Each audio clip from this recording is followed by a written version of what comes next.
जय माता दी सभी को। तो आज का स्पेशल रीडिंग मैं आप लोगों के लिए स्पेशली लेके आई हूँ। आज की जो रीडिंग है ना, वो थर्ड पार्टी की रीडिंग है।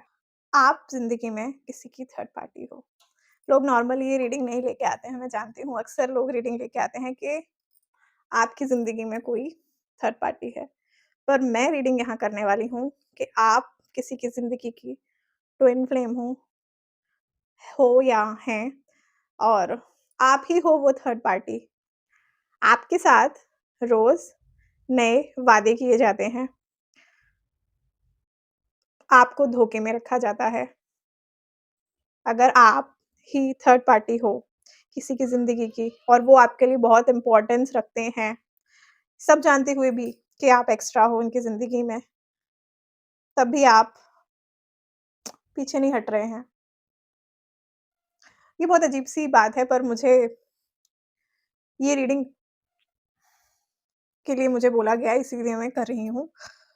सीरियस हो सकती है रीडिंग, तो प्लीज़ ध्यान से सुनिएगा मेरी बात को। जो मैं इस वक़्त बोलूँगी आपसे थोड़ी देर के बाद ही हम रीडिंग स्टार्ट करने वाले हैं।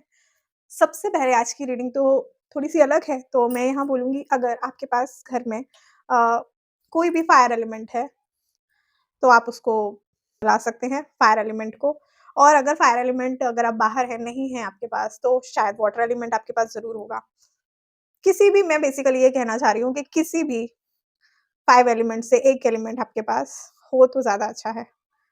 और अगर नहीं है, कुछ भी नहीं है, कोई बात नहीं। आप जिस भी धर्म को मानते हो, जिस भी भगवान पे बिलीव करते हो, उनको याद करना है। कैसे याद करना है? हर बार की तरह हमें साँस लेनी है, होल्ड करनी है, ठीक है? 1, 2, 3 जितनी भी देर आप होल्ड कर सकें 5 तक, उस होल्डिंग के अंदर ही आपको अपने ईस्ट का, भगवान जी का, किसी भी देवी-देवता, भगवान को, किसी भी रिलिजन के आप हों, उनको दिल से याद करना है और अपना क्वेश्चन पूछना है। फर्स्ट में याद करना है, सेकंड ब्रेथ में क्वेश्चन पूछना है, जिससे कि वो क्वेश्चन इस रीडिंग में आपको आंसर मिल सके, क्योंकि ये रीडिंग बिल्कुल भी ज़्यादा बड़ी नहीं है, आपकी ज़्यादा टाइम मैं नहीं कंज़्यूम करूँगी, बिल्कुल भी नहीं बड़ी रीडिंग है। पर हाँ, ये रीडिंग आपसे 100% कनेक्ट हो जाएगी। अगर मैं ये एनर्जी मैं यहाँ पर निकालने वाली हूँ, अगर आपकी एनर्जी आपसे रिलेट हो गई इन कार्ड्स की एनर्जी के साथ, ये रीडिंग आपके लिए है। और अगर आपकी भी ज़िंदगी, आप भी किसी ज़िंदगी के थर्ड पार्टी, तो ये रीडिंग आपकी है ही। इंट्रोडक्शन बहुत ज़्यादा हो गया है, रीडिंग मुझे ज़्यादा लंबी नहीं करनी है, तो चलिए मिलती हूँ मैं रीडिंग के अंदर। Have we go now.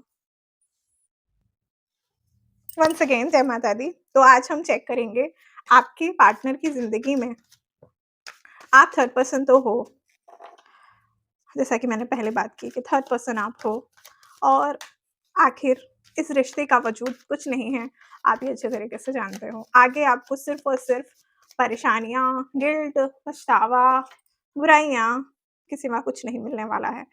बदनामी अलग से फ्री में, है ना? पर आप नहीं छोड़ना चाहते उनको। आपका पहला क्वेश्चन शायद ये रहा होगा कि आपका और आपके पार्टनर का जो थर्ड थर्ड पार्टी सिचुएशन है, उसमें आपकी जो जो चीज़ें हैं, क्या कोई कभी पकड़ पाएगा? ऐसा तो नहीं कि अचानक से कुछ चीज़ें ऐसी तरीके से बदल बदल जाएँ, और क्योंकि आपको डर तो है इस बात का, क्योंकि आप जो हैं वो आना तो नहीं चाहते, मतलब चीज़ों को छुपा के रखना चाहते हो, और आप बहुत कोशिश भी कर रहे हो कि किसी को पता ना चले, कोई भी हर्ट ना हो, क्योंकि उनकी ही नहीं, मुझे ऐसा लग रहा है कि यहाँ पे आपकी भी ज़िंदगी बहुत ज़्यादा प्रॉब्लम में आ सकती है। बहुत ज़्यादा प्रॉब्लम में आ सकती है आपकी ज़िंदगी भी।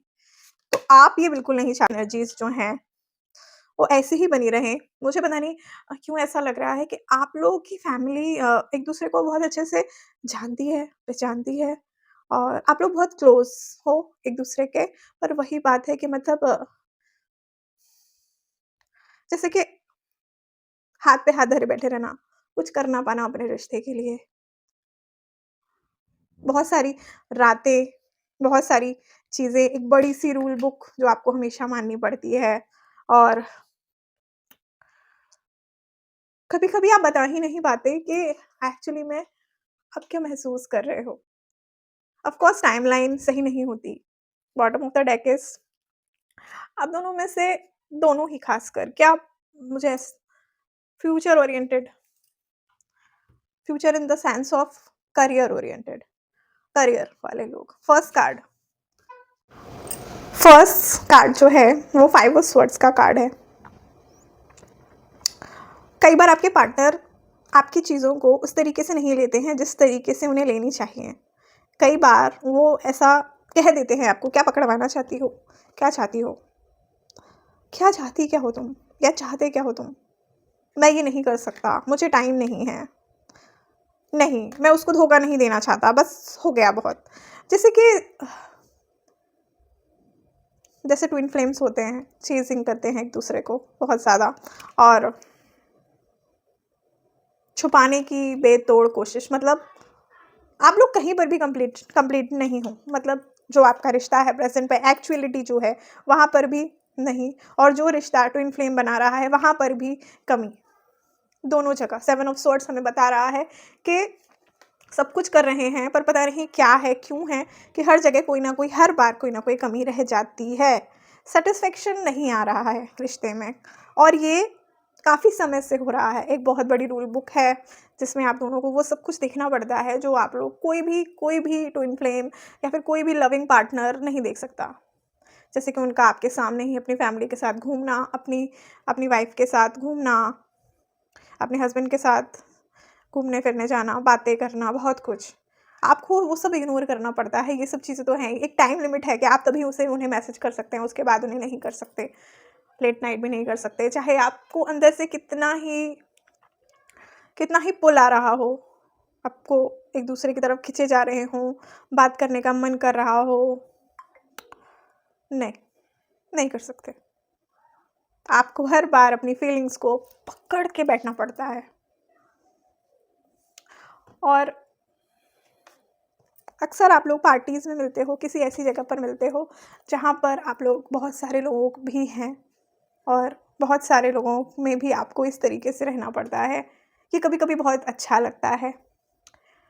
हाल ही में मुझे ऐसी फीलिंग आ रही है कि आप लोग अगर बहुत दिनों से नहीं मिले हो, तो ये कार्ड एक साइन हो सकता है कि आप लोग बहुत जल्दी का एक आपका मीटअप होने वाला है, जिसमें जिसमें आप लोग मिलने वाले हो। पर वही है, रूल बुक वही रहती है हर बार कि किसी को कुछ पता नहीं चलना चाहिए। तुम मुझे ज़्यादा क्लोज़ मत आना, तुम मुझसे ज़्यादा बातें मत करना, मुझे थोड़ा-सा इग्नोर करना। शक हो गया है मेरी वाइफ़ को, मेरे हस्बैंड को, प्लीज़ ट्राई टू अंडरस्टैंड। और ये सारी की सारी चीज़ें दिन पर दिन अभी बढ़ती चली जा रही हैं। कब तक कोई इंसान अपने आप को दबा के बैठे रहेगा? कब तक कोई कितना कितना वेट करेगा, कितना इंतज़ार करेगा? जिनसे आप प्यार करते हैं, जिनकी ज़िंदगी के आप थर्ड पर्सन हैं। क्या वो सीरियसली आपके लिए सीरियस हैं? क्या एक्चुअली में वो आपकी परवाह करते हैं? या फिर आप ही अकेले हैं जो मैडनेस फ़ील करते हैं इस रिश्ते में? आपको कभी-कभी ऐसा डाउट होता है। वो डाउट हम इस वक़्त इस रीडिंग के अंदर ही क्लियर करेंगे। सिर्फ़ और सिर्फ़ एक कार्ड निकालूँगी मैं, ठीक है? आपको इस वक़्त जब मैं शफ़ल कर रही हूँ, प्लीज़ एक बार और अपने पार्टनर का नाम और अपना क्वेश्चन ब्रेथ में पूछें, ब्रेथ होल्ड करके।